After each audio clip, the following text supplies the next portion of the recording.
Assalamualaikum warahmatullahi wabarakatuh. Selamat datang di channel Lebah Ngesot. Di sini saya akan membacakan sebuah tweet dari akun @bacahoror yang berjudul Tanah Wingit 1994. Untuk yang mau membaca langsung, bisa kunjungi linknya di deskripsi. Oke, kita mulai saja ceritanya. Ada misteri mengerikan yang tersembunyi di balik tanah yang terkutuk ini. Sebuah misteri yang membuat mereka yang tak kasat mata menetap dan tinggal di tanah yang sama dengan kami. Tanah Wingit 1994. Gol! Melalui adu penalti, Brazil berhasil memboyong gelar juara dalam turnamen paling bergengsi, Piala Dunia Amerika Serikat 1994. Sebuah pertandingan sengit menghadapi Italia yang juga memiliki sejarah juara. Saat itu seluruh warga kampung yang menonton di pos ronda riuh merayakan kemenangan Brazil di Piala Dunia tersebut. "Mukti, pulang sekarang ya!" Ibu menghampiriku dari rumah dan berteriak memintaku untuk pulang. "Iya, Bu," aku balas menjawabnya. "Biarin aja dulu Lastri, senang-senang sebentar kan gak ada masalahnya. Paling Mukti juga bisa ngelupain kejadian minggu lalu," ucap Pak Rohmat, salah satu warga di kampung ini. "Kalau waktunya banyak gak apa-apa Pak Rohmat, besok kami udah harus berangkat," balas ibu. "Wah, cepet juga ya. Ya sudah, hati-hati kalau sempat main-main ke kampung sini lagi ya," ujar Pak Rahmat sambil mengacak-ngacak rambutku. "Iya Pak, teman-teman pamit dulu ya," teriakku. "Ya, kalau sempat mampir," balas mereka singkat. Aku pun meninggalkan pos ronda dan pulang ke rumah kami yang terletak di pinggir Kali Cibubur. Rumah ini sudah kami tempati semenjak aku belum lahir hingga akhirnya aku lulus SMP. Sebuah rumah ala kadarnya, Bapak bangun di bantaran kali yang sangat besar ini. "Kita benar harus pindah, Bu?" tanyaku. "Iya nak, Ibu kan udah cerita, setelah Bapak meninggal kemarin, banyak penagih hutang yang terus datang ke rumah, bahkan sampai mengancam mau nyelakain kamu dan Gendis adikmu," jawab ibu. "Bapak meninggal 2 minggu yang lalu. Setelahnya kami kaget ada banyak penagih utang yang menagih ke rumah. Mereka bilang Bapak berhutang pada mereka. Tak hanya satu, tapi banyak. Jujur kami tidak pernah tahu kalau Bapak berhutang. Tapi ibu sempat curiga setelah seorang temannya mengatakan sedang marak modus preman menagih utang pada anggota keluarga yang telah meninggal, padahal belum tentu mereka berhutang. Tapi satu orang perempuan dan 2 anak kecil yang miskin bisa berbuat apa melawan mereka? Terus kita kemana, Bu? Kita tinggal di Jawa, ada rumah peninggalan eyangmu di sana. Tidak ada yang akan mengusik kita selama kita di sana," ucap ibu. Ibu menceritakan tentang sebuah rumah di desa tempat kelahirannya. Dulu eyang memiliki banyak tanah dan kebun, namun semua sudah dijual dan diwariskan ke anak-anak termasuk ibu. Tapi ada satu rumah yang tidak pernah laku dijual. Saudara-saudara ibu pun tidak ada yang mau menempati karena rumah itu cukup berjarak dari desa dan tidak jauh berbatasan dengan hutan. Beruntung ada yang mau membeli rumah ini, uangnya bisa kita pakai renovasi dan modal hidup di sana, tambah ibu. "Iya Bu, padahal cuma rumah begini saja ya," balasku. "Rumah kami memang bangunan liar di bantaran kali, tapi bapak dan ibu sudah membangunnya setengah tembok hingga cukup kokoh. Hampir semua rumah di kampung ini tidak berizin, namun kami semua merasa aman karena ada yang sudah tinggal di tempat ini lebih dari 20 tahun dengan tenang. Sebuah angkutan umum sudah datang sejak tadi pagi. Ini adalah angkutan yang akan kami gunakan untuk pindah ke Jawa. Kami tidak membawa banyak barang. Sebagian perabotan sudah dijual dan sisanya diberikan ke pemilik rumah yang baru. Hanya sedikit yang kami bawa menggunakan angkutan umum bercat biru itu yang akan mengantar kami ke rumah baru kami." "Sudah masuk semua?" tanya Bang Jaki, supir yang akan mengantar kami. "Sudah Bang Jaki, tinggal orangnya. Kata ibu ngopi dulu aja. Ada gorengan juga," balasku.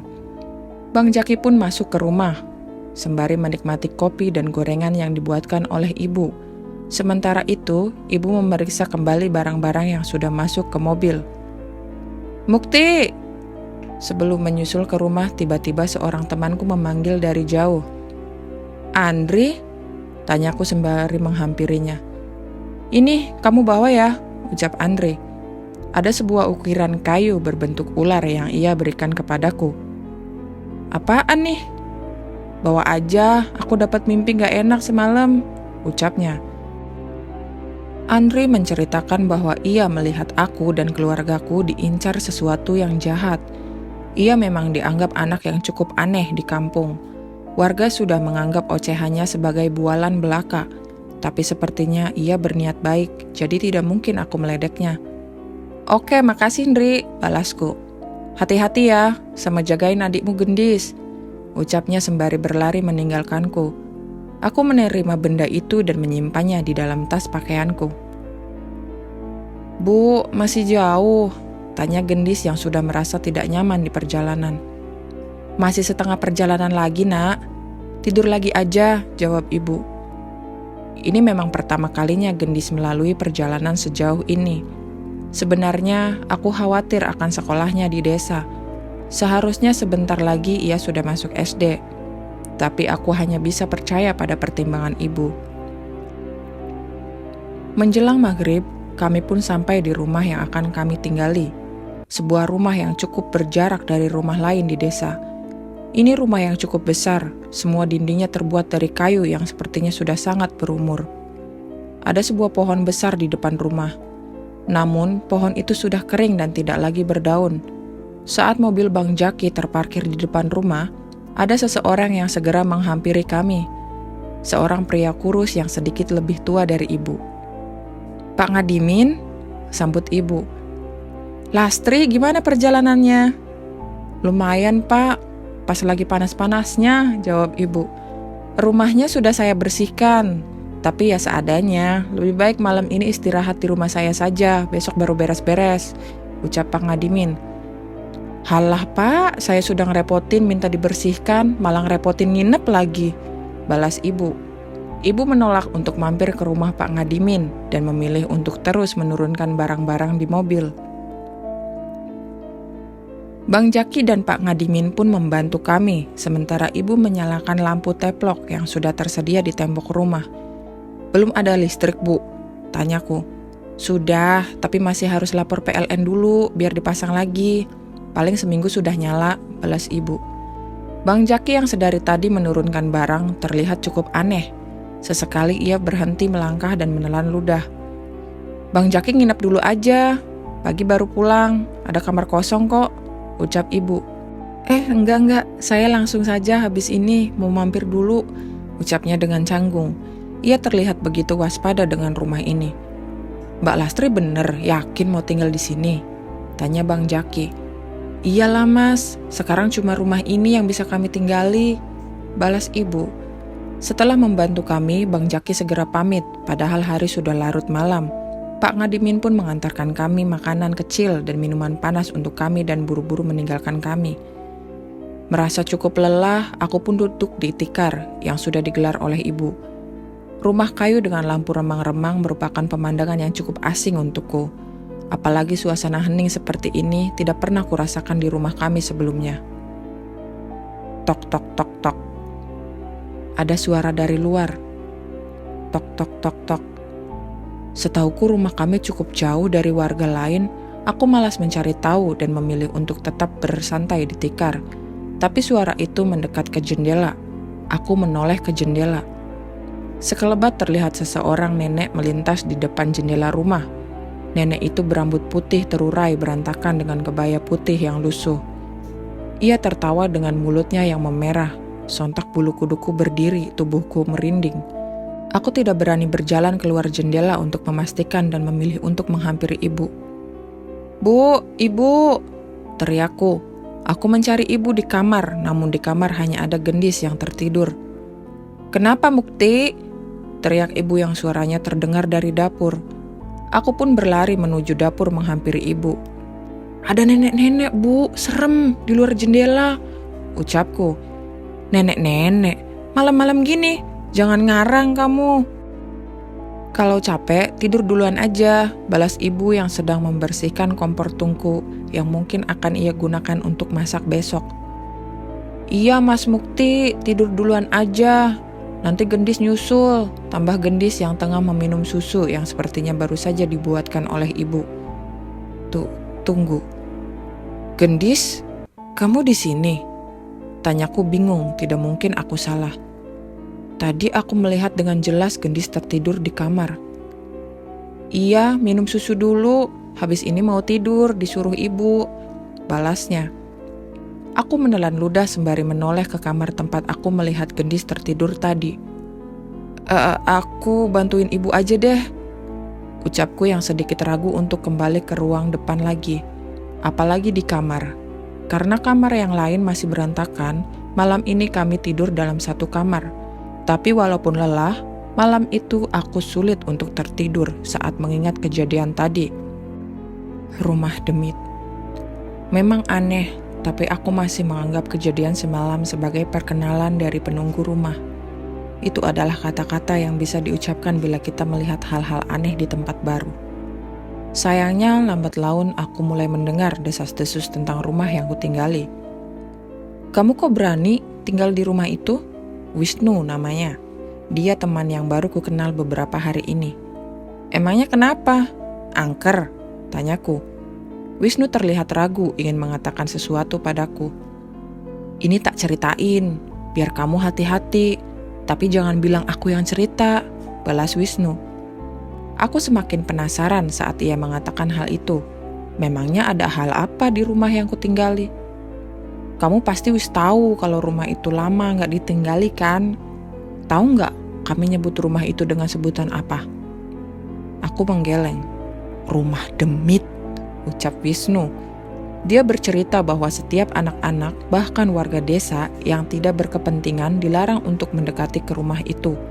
Banyak isu mengerikan yang ia dengar. Dulu pernah ada yang lewat rumahmu itu dan nemuin mayat terbaring di pekarangan. Mayatnya sudah membiru, tapi matanya melotot. Dia manggil orang kampung untuk evakuasi, tapi pas balik ke sana, mayatnya udah nggak ada, ucap Wisnu. Aku cukup merinding mendengar ceritanya. Rasanya aku semakin tidak yakin untuk tinggal di rumah itu. Cerita dari Wisnu membuat kepikiran. Aku penasaran apa ibu sudah tahu tentang keadaan rumah ini sebelum memutuskan untuk pindah.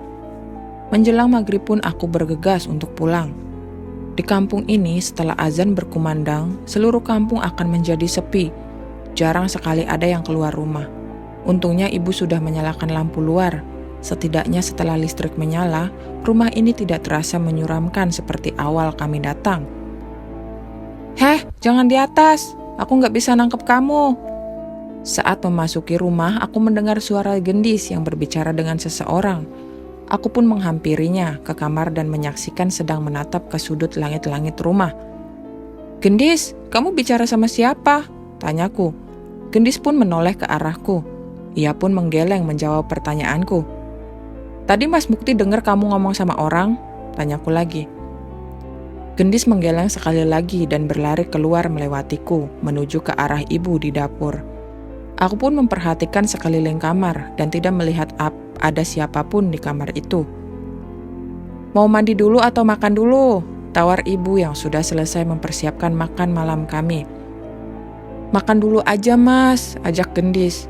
Oke, jawabku singkat.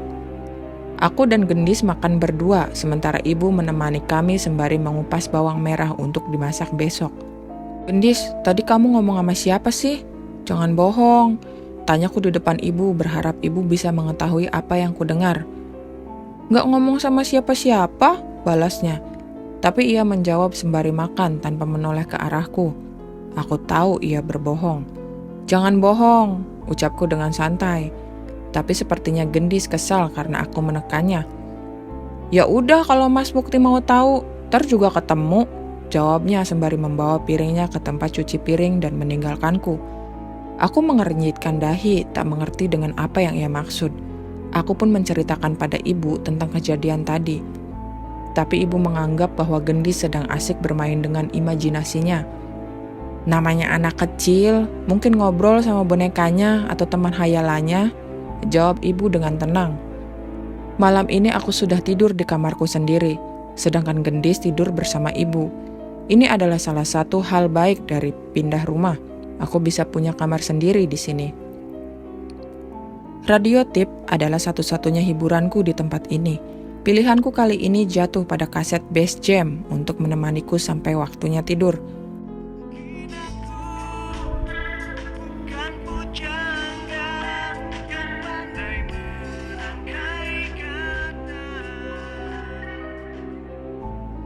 Aku bernyanyi di depan mengikuti nada di lagu itu sembari bergaya layaknya vokalis band. Mungkin sedikit kekanak-kanakan, tapi itu cukup seru. Apalagi aku tidak bisa berharap menonton televisi bersama di pos ronda seperti dulu. Di desa ini jarang yang memiliki televisi. Kalaupun ada, masih hitam putih. Nyanyianku terhenti oleh suara tawa yang tiba-tiba terdengar. Gendis? Bukan, suara tawanya berbeda dengan Gendis. Merasa mulai tidak nyaman, aku pun mengecilkan radioku dan pergi ke kasur. Sepertinya aku harus tidur cepat malam ini. Ceklek, aku terbangun saat satu sisi kaset pita sudah selesai diputar. Dan radio tipku mati dengan sendirinya. Aku mengembalikan kaset itu ke dalam tempatnya dan ingin segera kembali tidur. Tapi aku mendengar ada suara dari sudut langit-langit yang saat ini berada di kamarku. Saat aku hendak kembali tidur, mataku melihat sesuatu dari arah itu dan rasa takutku kembali datang. Benar saja, di sudut itu terlihat seseorang anak laki-laki berwajah pucat, memandangiku dengan terbalik. Aku tidak bisa melihat kakinya, yang terlihat hanya tubuhnya dari kepala hingga ke pinggang menembus langit-langit.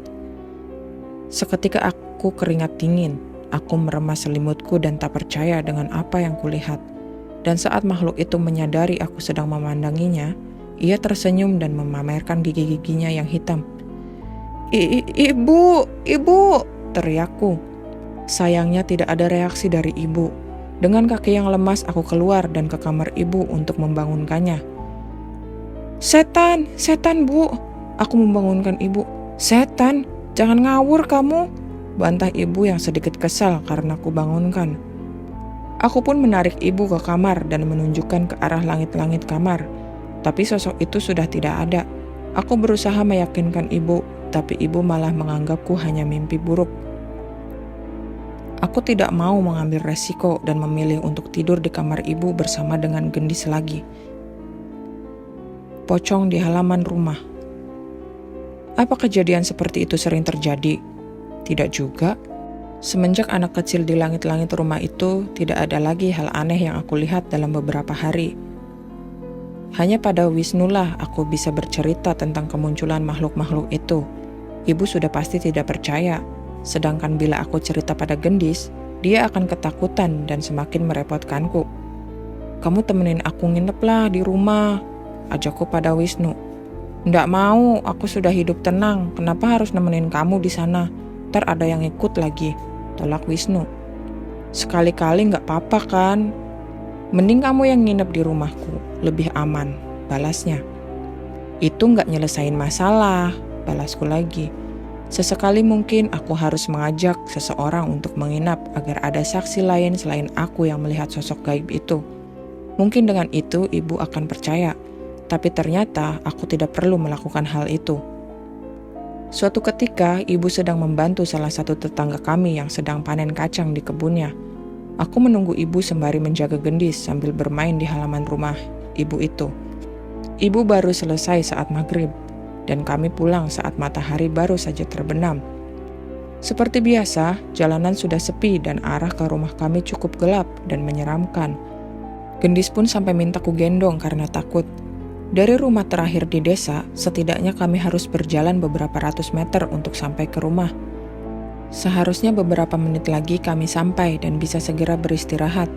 Tapi saat rumah kami sudah terlihat, tiba-tiba ibu terhenti. Kenapa berhenti, Bu? Tanyaku. Wajah ibu terlihat aneh, ia memandang rumah dengan gemetar. Aku pun menoleh ke rumah dan melihat pemandangan yang tidak akan pernah bisa kulupakan. Pocong di halaman rumah kami berdiri pocong-pocong dengan kain kafan lusuh menggeliat dengan mengerikan. Tidak hanya di halaman, bahkan di atap rumah kami pun ada beberapa pocong yang terbaring dan duduk berserakan. Aku menggenggam erat tangan ibu dan menariknya, mengajaknya untuk memutar balik. Tidak mungkin kami pulang ke rumah di mana terdapat pocong sebanyak itu. "Gendis takut, Bu," tangis Gendis yang ternyata juga melihat sosok itu. "Ke rumah Pak Ngadimin, kita kesana dulu, Le," perintah ibu yang segera mengajak kami pergi secepatnya. Pak Ngadimin heran dengan kedatangan kami sekeluarga di malam hari. Apalagi ia melihat wajah kami pucat dengan tubuh yang gemetar. "Sudah, duduk dulu. Biar dibikinin teh panas," ucap Pak Ngadimin yang langsung memerintahkan istrinya membuatkan teh panas untuk kami. Tidak ada satupun dari kami yang mampu bicara sampai istri Pak Ngadimin datang dan memberikan kami minum. "Pocong, Pak Ngadimin. Pas kami mau pulang dari jauh kami melihat rumah kami dipenuhi pocong, Pak," ucapku sambil gemetar. "Astagfirullahalazim. Bener, Bu?" tanya Pak Ngadimin pada ibu. Ibu hanya mengangguk sembari masih menggenggam gelas kehangatnya.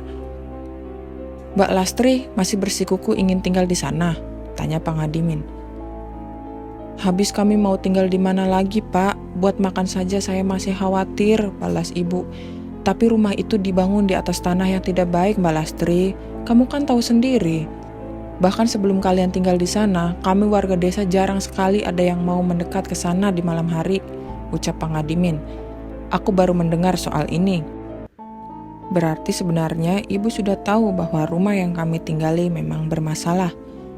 "Bu, Gendis nggak mau ke rumah," rengek Gendis. Malam itu Pak Ngadimin mengizinkan kami untuk menginap di rumahnya. Besoknya ia mengantar kami kembali ke rumah bersama seorang yang ia panggil dengan nama Mbah Sartiman. Pria yang sudah cukup berumur dan rambutnya sudah memutih. Mbah Sartiman adalah seseorang yang dianggap mengerti soal hal seperti ini. Ia juga sering membantu warga yang bermasalah dengan kesurupan atau penyakit aneh. "Mbak Lastri benar-benar melihat pocong-pocong itu di sini?" tanya Mbah Sartiman saat mencapai halaman rumah kami. "Iya, Mbah, anak-anak saya juga lihat," balas ibu. Mbah Sartiman memejamkan matanya sebentar. Setelahnya ia menghela nafas dan menggeleng. "Kalau bisa sebaiknya ibu pindah saja," ucap Mbah Sartiman. "Jangan, Pak, saya belum punya tempat tinggal lain.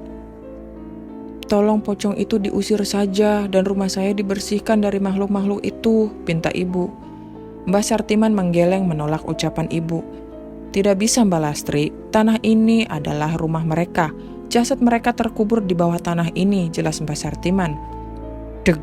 Mendengar penjelasan itu, seketika bulu kudukku berdiri. Berarti selama ini kami tinggal di tanah kuburan. "Ini tanah wingit, Mbak Lastri, tidak pantas untuk dijadikan rumah tinggal," tambah Pak Ngadimin. Ibu hanya merenung dengan sedih. Jelas keadaan ini membuat ibu semakin tertekan. "Kalau saya tetap memaksa tinggal di rumah ini, resikonya apa, Mbah?" tanya ibu. Mbah Sartiman menggeleng melihat keteguhan ibu. Di satu sisi aku melihat Mbah Sartiman menaruh simpati dengan keadaan kami. "Kalau kalian memaksa tinggal di sini, kalian harus pergi di waktu-waktu yang saya berikan. Sosok pocong-pocong itu akan muncul di hari dan weton itu. Tapi bila ada jalan untuk tinggal di tempat lain, saya tetap menyarankan kalian pindah," ucap Pak Sartiman. Jumat Kliwon, Sabtu Pahing, pada 2 hari itu kami harus menjauh dari rumah. Menurut Mbah Sartiman, sosok-sosok itu akan muncul pada hari-hari itu. Pak Ngadiman yang kasihan dengan ibu pun mengizinkan kami untuk menginap di rumahnya pada hari-hari itu. Benar ucapan Pak Sartiman. Pada Jumat Kliwon, kami pasti melihat sosok pocong itu. Kami juga mengajak Pak Ngadiman untuk memastikan dan ia pun percaya. Menurutnya jarang ada warga yang keluar malam apalagi pada hari-hari tersebut. Mungkin itu yang membuat mereka, warga desa, tidak mengetahui penampakan ini. Dengan mengikuti aturan dari Pak Sartiman, kami pun bisa bertahan hidup di rumah itu selama berbulan-bulan. Setiap menjelang Jumat Kliwon dan Sabtu Pahing, kami selalu siap-siap berkemas dan menumpang di rumah Pak Ngadiman. Mungkin cerita mengenai pocong yang mengelilingi rumahku sudah cukup mengerikan bagi kalian.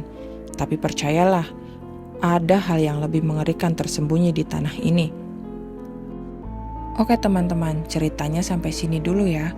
Jangan lupa like, komen, dan subscribe agar saya lebih bersemangat membawakan cerita-cerita horor lainnya.